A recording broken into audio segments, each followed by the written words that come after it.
Thank you for tuning in to a special edition of the Vulcan. This Vulcan report is a post-election report.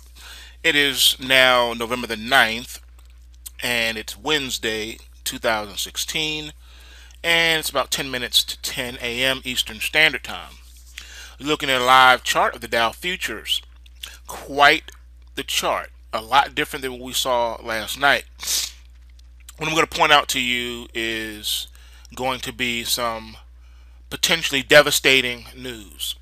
But before we get into that, let's deal with the elephant in the room. Everyone likes it when I'm wrong, so I'll be the first to say I was absolutely 100% wrong in the fact that I thought that Hillary was going to be the president and that President-elect Trump was just the person running beside her to help her get elected. That's the way it was looking, and I was wrong. Which goes to prove my other point. You have to be able to communicate with the ALGOS. If you don't have some sort of methodology to read and interpret the ALGOS, i.e. the price action, then you're not going to know what's going on. The markets tell you what's going on. So leading up to the election, I realized last night when I was recording those videos, and I told you, I said, the market is pricing in a Trump victory. All right, hours before it was, obviously apparent that that was going to be it, because that's what the markets do. They tell you what's going to happen. So you have to be able to put aside your bias and go with what the price action is telling you. So last night was a perfect example of, it's fun to prognosticate and to say what you think is going to happen, but at the end of the day, you have to let price tell you what's what. So I'm just glad that I had enough sense to look at the price action and put aside what I thought. But let's look at a few things that took place just like the price action was telling you that it was, and I indicated in the videos last night. First thing I said, don't get married to this downside price action that we were seeing, because I did warn you that it wasn't going to stay down. They weren't going to let the market stay down. All right, it recovered itself, as you can see with this hyper super parabolic bar. All right, the Dow got all the way down to the 17,418 level, blowing past all previous supports. All right, that's what they do. All right, so the plunge protection team comes in and boom. All right, it's just like I told you. They turned off those circuit breakers. Those circuit breakers were not on. If they were, then we would have saw the curbs in when the Dow was down 300 and the S&P and the Nasdaq down 65. It would have chilled out and trading would have halted for like 5 minutes, 10 minutes. Excuse me, and then it would have came back. But that's not what happened. They let this thing fall like 5%. All right, and from that, trading did not halt. Trading kept going. All right. For those of you that watched my video last night, you saw I showed you the price action still moving. All right. And if that was the case, even if they halted and turned on the circuit breakers, I should say, you would have still saw the price action just hanging down there, like it did during 9/11 and things like that. Also during the Brexit, there was no circuit breakers. That's why I tried to explain to you guys that this is not Brexit. With Brexit, the pound never recovered. This is United States. We have a plunge protection team. They don't. So they come in and they rescue stock markets. They don't let stuff stay that way. And it didn't just rescue the futures. Let me show you something here. Check this out. Look. All right, let's go over here and look at this price action. All right, here we go. The Dow up 40 now. Okay, see where you went last night? Look at the Nasdaq. It was down to the 45 handle. Now we're back up to the 48 handle. Look at the dollar.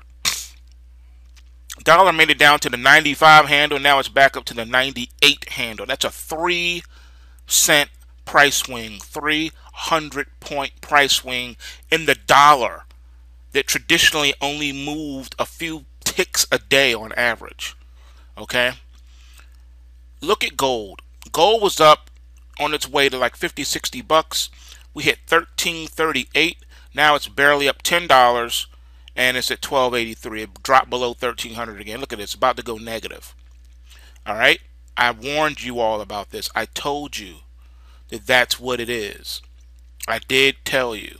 I warned you. So anyone that thought that they were doing something and shorted the market, earlier this week, you're in pain right now. You're bleeding. You're hemorrhaging. What are you going to do? Because your puts are going to expire worthless, and most of you probably got stopped out anyway if you didn't listen. So let's now look at something. I'm going to give you some hope like I did last night. If you were short in the futures or the forex last night, you took profit, then you did good. Because bulls make money, bears make money, but what? Pigs get slaughtered. You weren't a pig. So congratulations to you on that. But I do need to share something with you all that you're not going to get nowhere else. All right, I told you and warned you about gaps. Gaps get filled, period.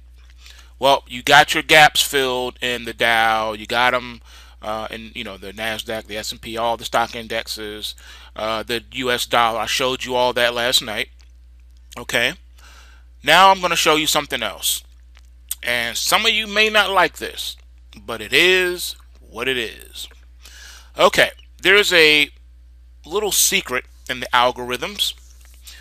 Just like the gap theory, there's another theory that's a little bit more powerful than the gap theory.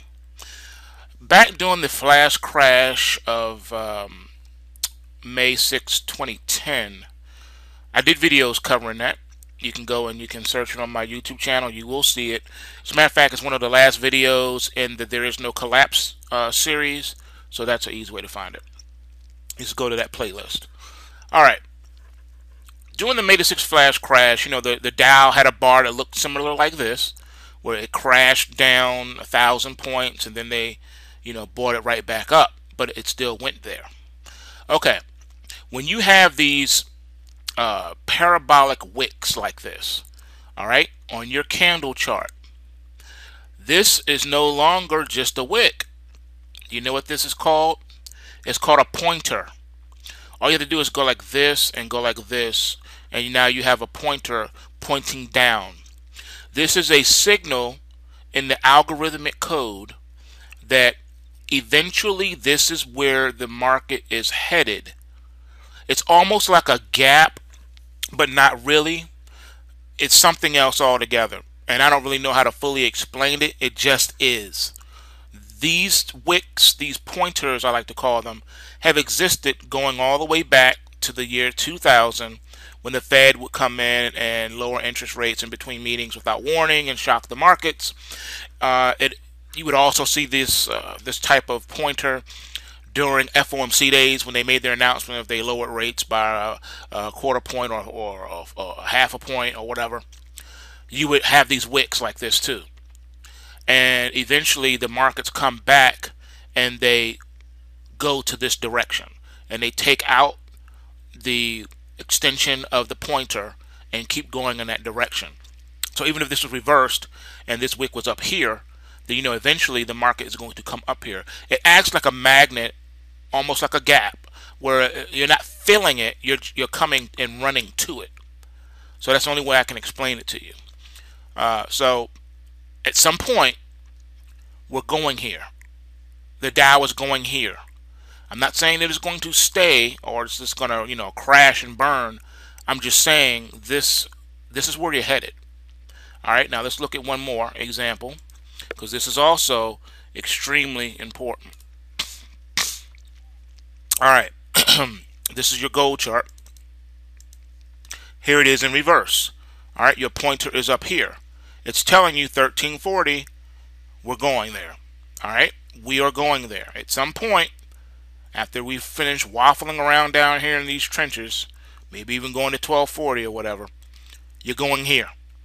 Eventually, you're going here. This is the pointer letting you know where the trend is going to be. It's just how it is. You don't have to like it. You don't have to agree with it. You just have to get with the program. Because at the end of the day, we're in these markets to make money so we can take care of ourselves and our families, right? So this is what's up. All right. It doesn't matter your bias and your opinion. It just matters what the price action is telling you. So trade what you see.